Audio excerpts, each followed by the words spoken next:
कैसे दुख साहब जाने तो हंसे दूर गईला के, कैसे दुख साहब जाने तो हंसे दूर गईला के। आई हो दादा सजा पवनी प्यार कैला के, आई हो दादा सजा पवनी प्यार कैला के। उड़ जाओगे तुम तो बस एक फूक से, उड़ जाओगे तुम तो बस एक फूक से।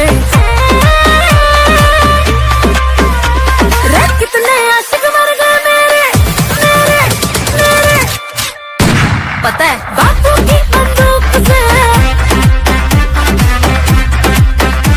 रे कितने आशिक मर गए मेरे बापू की बंदूक से।